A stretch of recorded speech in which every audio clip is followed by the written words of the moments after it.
오래전 저는 제가 기독교인이 되어야 하는 이유를 여러분 정말 알고 싶었습니다. 왜냐하면 이 문제를 풀지 않고서는 제가 사역을 하는 것이 아무런 의미가 없다고 판단되었기 때문입니다. 청년들에게 한번 질문해 보았습니다. 여러분은 왜 공부합니까? 이런 질문을 하면 대개 좋은 직장을 얻기 위해서입니다 라고 대답을 합니다.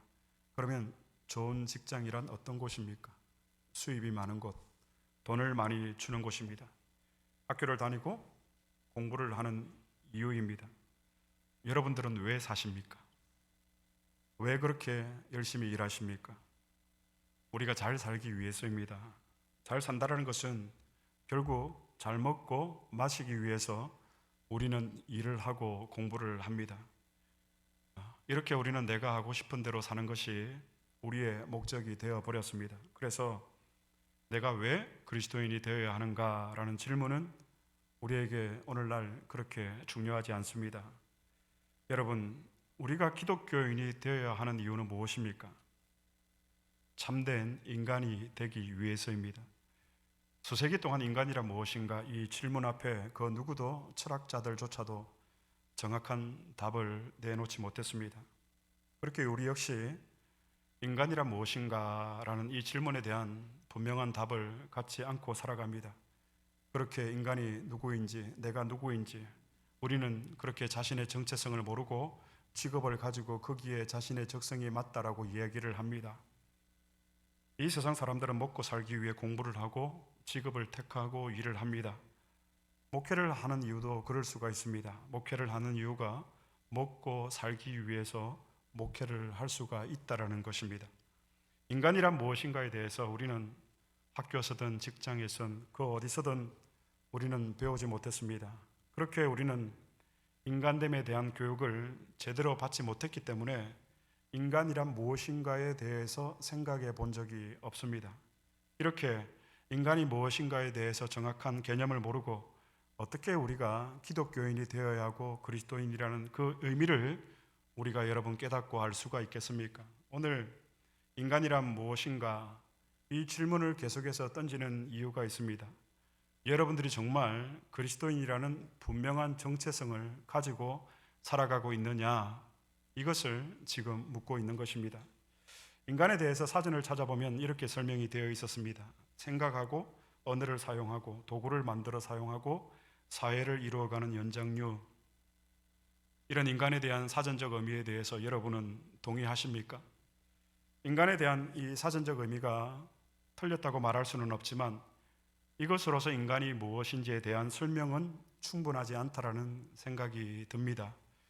여러분, 모든 인간은 아버지와 어머니가 있습니다. 그러면 그 아버지와 어머니는 또 어디서 태어났습니까? 그렇게 위로 끝까지 올라가다 보면 우리가 마지막에는 인간의 근원에 대해서 질문하지 않을 수가 없습니다. 이렇듯 인간은 결코 스스로 생겨날 수가 없습니다. 그렇다면 인간은 어디에서 왔습니까? 성경의 인간은 하나님에 의해서 창조가 되었습니다. 그리고 거기에는 인간을 창조하신 하나님의 분명한 이유와 목적이 있습니다. 따라서 인간이란 무엇인가에 대해서 해답을 찾기 위해서는 우리는 하나님에게서만 그 해답을 찾을 수가 있습니다. 성경에 본질적으로 인간은 육체와 영혼으로 이루어져 있다고 합니다. 이것이 인간의 특성입니다.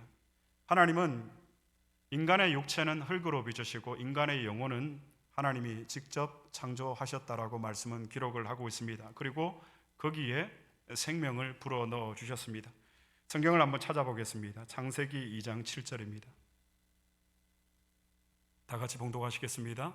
여호와 하나님이 땅의 흙으로 사람을 지으셨고 생기를 그 코에 불어 넣으시니 사람이 생명이 되니라. 창세기 2장 7절 말씀, 우리가 너무나도 잘 알고 있는 인간의 육체의 기원에 대한 말씀입니다. 여러분, 인간은 무엇으로서 만들어졌습니까? 하나님이 땅에 무엇으로? 흙으로 사람을 지으시고 인간은 흙으로 만들어졌습니다. 성경에서 흙이란 그다지 존재감이 없는 사물 중에 하나가 바로 흙입니다. 그래서 하나님이 인간을 흙으로 창조하셨다, 만드셨다고 하는 이 의미 가운데는 인간의 육체의 기원이 땅에 있다라는 것을 보여주는 것이고, 그 다음에는 인간의 존재적 측면에서 보면 인간의 육체가 가치가 없다라는 것을 보여주고 있는 것입니다. 1990년 제 나이 20살이 되던 해에 저희 친할아버지가 소천을 하셨습니다. 경상북도 청도에서 이제 장례식이 있었는데 매장을 했거든요. 그래서 이제 매장을 하기 위해서 땅을 파고, 당시에는 이 간을 전체를 매장을 하는 것이 아니라 간을 오픈을 해서 시신만 땅에다 매장을 하더라고요.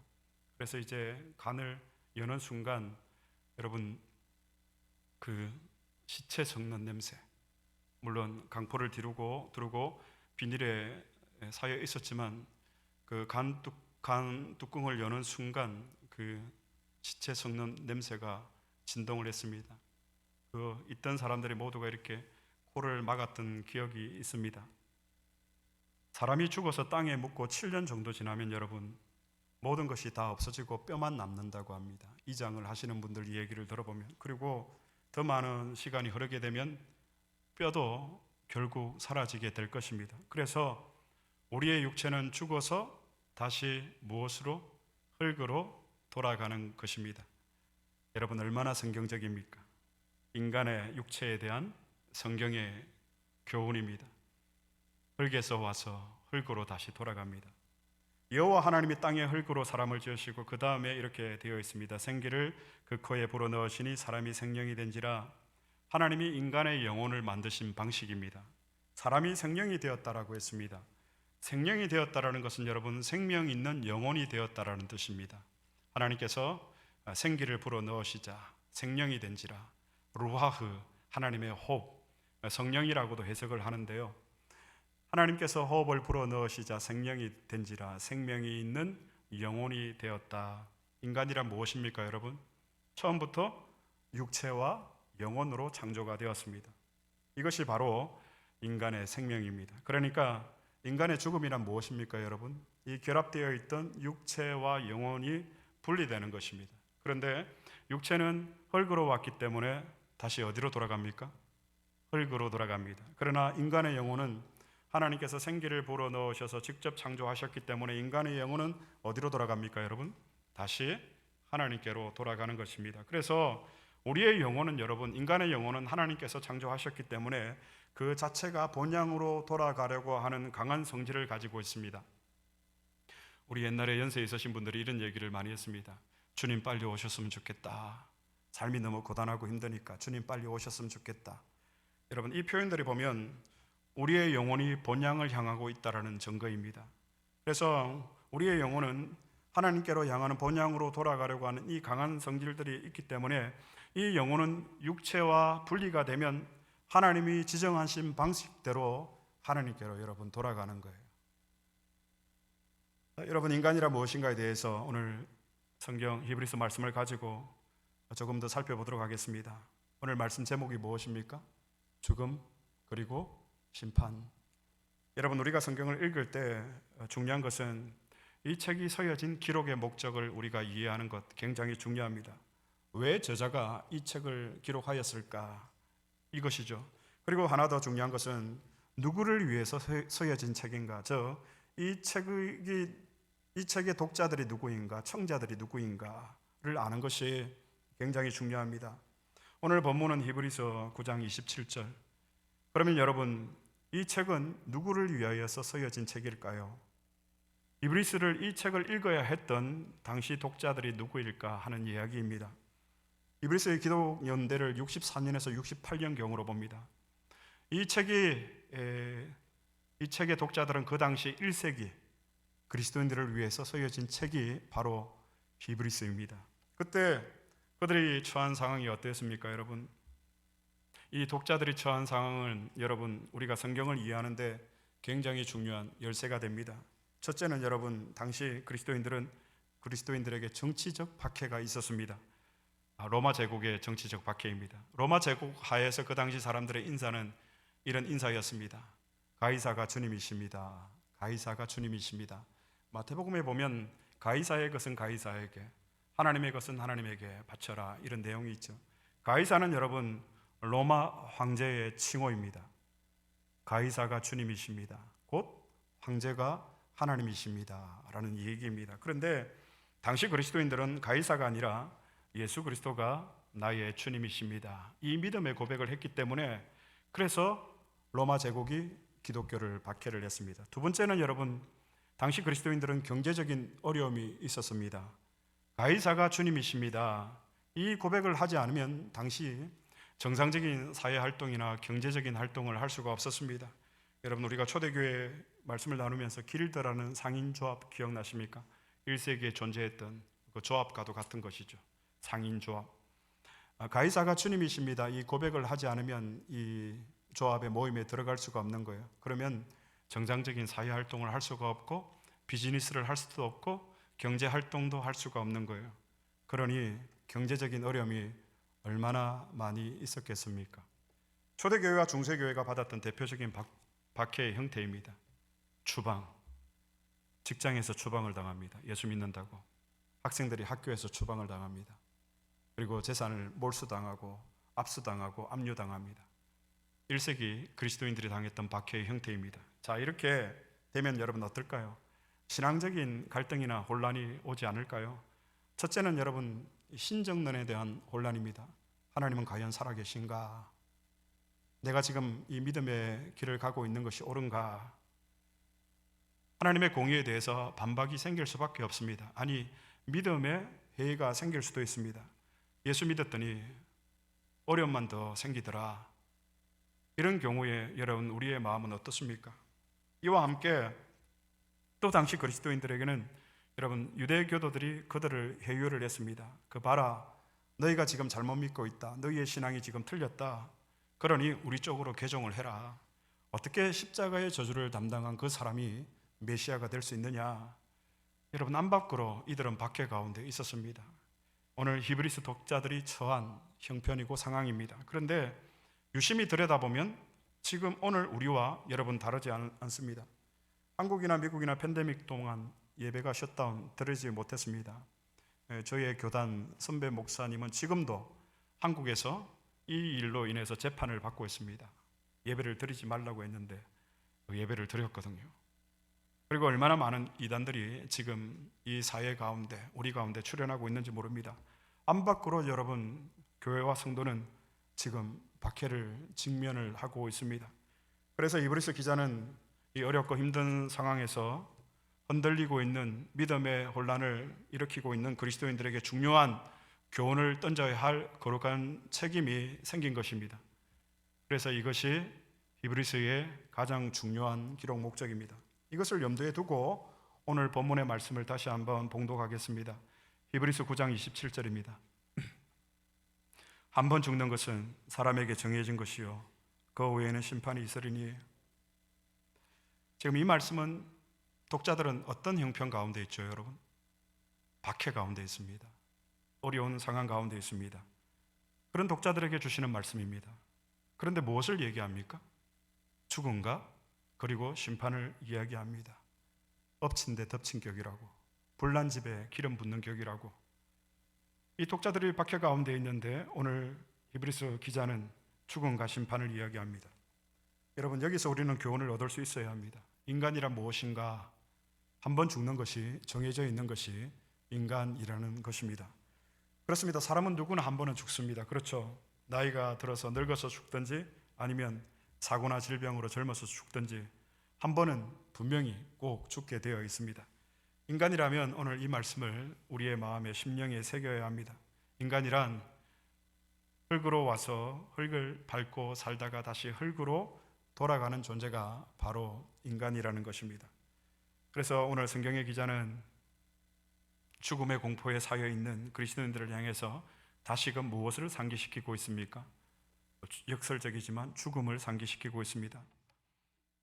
부모님과 저는 30년의 세월의 차이가 있습니다. 부모님이 이런 칠순 되셨을 무렵에 복지관에서 무료로 봉사로 영정사진을 만들어 준다고 해서 두 분이 만들어 오셔서 어느 날 본가에 가보니까 부모님 영정사진이 벽에 걸려 있었습니다. 부모님들이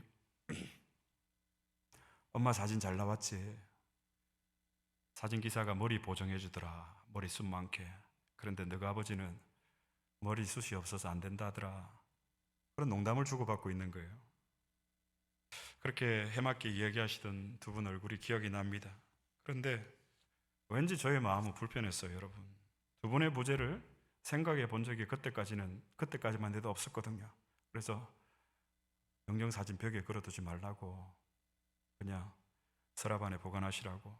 그때 저의 나이가 39세, 40세 정도 되었는데 아직 이 인간의 죽음이라는 이 문제가 저는 실감이 나지 않았습니다. 또 죽음이 무엇인가에 대해서 바르게 정의하지도 못했고요.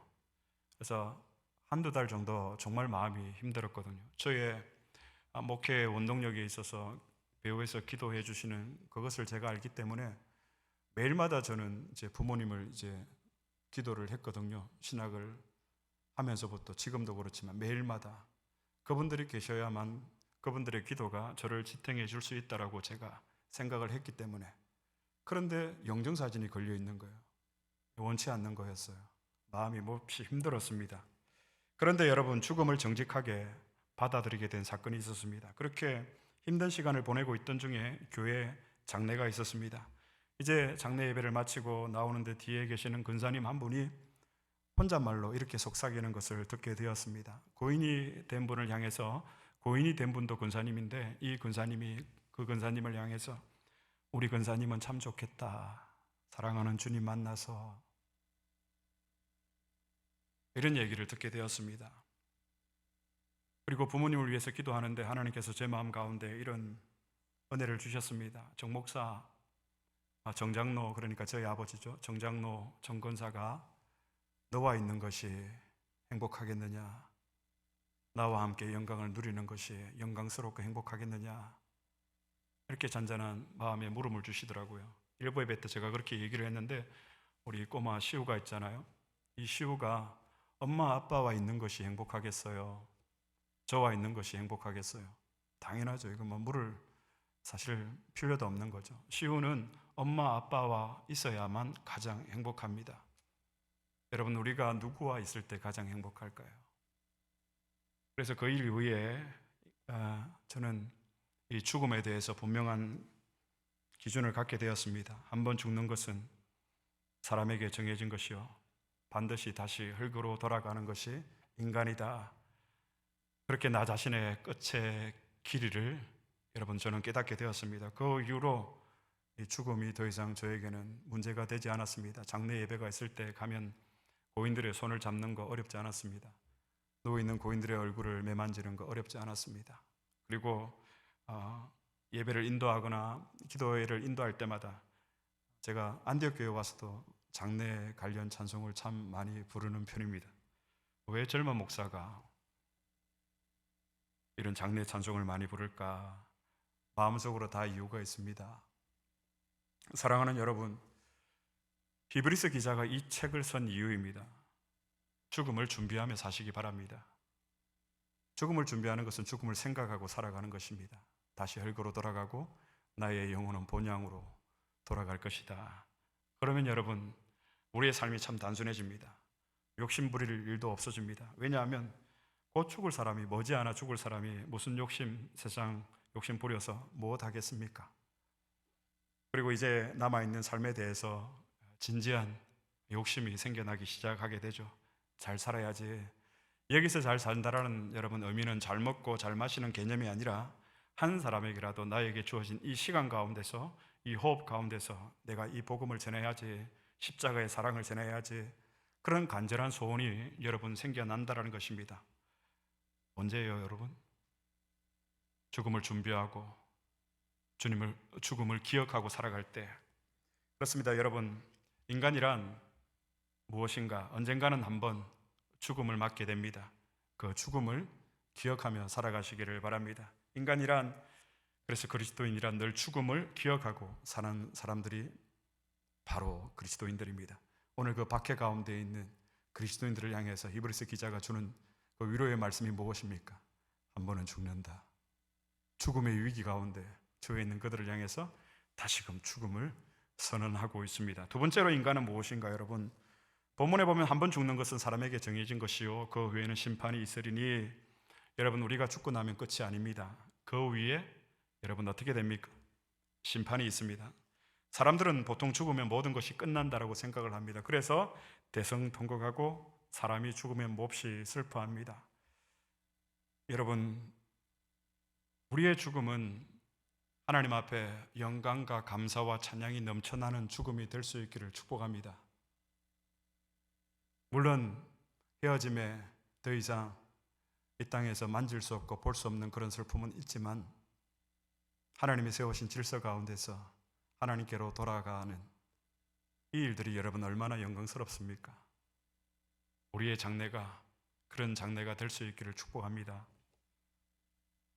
그래서 우리는 여러분 기억해야 할 것은 우리의 죽음보다 죽음 이후가 더 무섭다라는 사실을 기억해야 합니다. 왜냐하면 죽음 이후에 하나님의 심판이 있기 때문입니다. 성경대로 죽음이 먼저 발생을 하고 뒤이어서 오는 것이 하나님의 심판입니다. 그런데 이 하나님의 심판이 또 역설적이지만 우리의 유일한 소망이 되어집니다. 왜 그렇습니까, 여러분? 이 심판과 관련해서 16세기 유럽에서 만들어진 하이델베르크 교리문답서 제52문에서는 이렇게 먼저 질문을 합니다. 그리스도의 심판이 여러분들에게 주는 위로와 유익은 무엇입니까? 라고 질문을 하고 이렇게 답을 합니다. 우리 앞에 있는 내용을 다음 목소리로 우리가 읽도록 하겠습니다. 시작. 어떠한 슬픔과 핍박을 당하더라도 전에 나를 대신하여 하나님의 심판대 앞에 서시사 내게 임한 모든 저주를 제거하신 바로 그분이 심판자로서 하늘로부터 오시기를 머리들어 기다립니다. 그가 그의 모든 원수들 곧 나의 원수들은 영원한 멸망으로 형벌하실 것이며 나는 그의 택감을 받은 모든 사람들과 함께 하늘의 기쁨과 영광 가운데 그에게로 이끌어 들으실 것입니다. 우리의 믿음의 선배들이 고백했던 내용입니다. 내가 어떤 슬픔과 핍박을 당하더라도 전에 나를 대신하여 하나님의 심판대 앞에 서시사 내가 받아야 할 내게 임할 저주를 제거하신 바로 그분이 심판주로 다시 오시기 때문에 이것이 하나님의 심판이 우리에게 주는 위안이고 소망이 되어집니다. 사랑하는 성도 여러분, 박해 가운데 있었던 그리스도인들이 주님의 심판을 간절히 사모하고 기다렸습니다. 그 이유가 무엇입니까, 여러분? 나를 대신해서 심판의 저주를 담당하신 그분이 심판주로 오시기 때문에. 그래서 우리의 심판은 하나님의 사랑이라는 것입니다. 여러분, 하나님의 심판을 간절히 기다리시기 바랍니다. 정말 사모하시기를 바랍니다. 그 후에 심판이 있으리니, 또 이것을 아는 사람은 여러분 죄를 멀리할 수가 있습니다. 심판을 바라보고 하나님의 심판을 사모하시기를 바랍니다. 그러면 우리의 삶이 여러분 정말 행복해집니다. 세상에 있는 것들로 인해서 일희일비하지 마시고 하나님의 심판주로 오신다, 이 고백이 우리의 변치 않는 행복이 되어야 합니다. 우리 여기에 청년들이 있지만 제가 어제는 20살이었습니다. 그런데 오늘은 53세가 되었습니다. 이 30년 차이 잠깐입니다. 금방입니다. 이 죽음의 문제는 이 어르신들만의 문제가 아니에요. 이것을 이 땅에서 우리가 죽음의 문제를 해결하지 않고 저 천국의 부활의 소망을 어떻게 우리가 얻을 수가 있겠습니까? 우리 모두는 여러분 다 죽습니다. 그리고 우리가 죽은 이후에는 우리의 육신은 흙으로 돌아갑니다. 그러나 우리의 영혼은 하나님의 심판을 받게 됩니다. 이것을 기억하는 것이 인간됨이고 우리에게는 축복입니다. 말씀을 맺겠습니다. 사랑하는 성도 여러분, 우리 중에 단 한 사람도 지옥에 가서는 안 됩니다. 우리는 지금 어디를 향해서, 지금 어디로 우리는 가고 있습니까? 다른 건 몰라도 우리가 병들어도, 우리가 가난해도, 우리의 삶이 여러분 고통스러워도 우리의 마지막 끝은 천국이 되어야 합니다. 이 영광스러운 천국을 이 땅에서 여러분들 준비하시기를 바랍니다. 그 준비가 무엇입니까, 여러분? 죽음을 먼저 준비하시기를 바랍니다. 그리고 하나님의 심판을 여러분 준비하시기 바랍니다. 이 준비란 무엇입니까, 여러분? 내 주변에 있는 사람들이 더 이상 지옥불에 떨어지지 않도록 눈물로 그들을 나에게 주신 이 시간 동안, 호흡의 시간 동안 해산의 수고를 감당함으로 그들을 건져내는 것, 이것이 우리의 준비입니다. 그래서 우리 안디옥 교회는 도덕심을 가진 훌륭한 종교인을 만들어내는 교회가 아니라 천국 시민을 만들어내는 여러분 교회가 되어야 합니다. 하나님의 자녀답게 우리가 영혼을 사모하며 사시기를 축복합니다.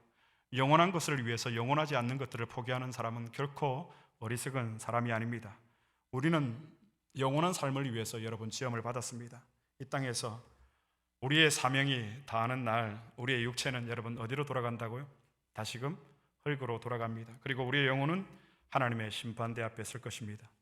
이것을 기억하는 것, 인간이란 무엇인가?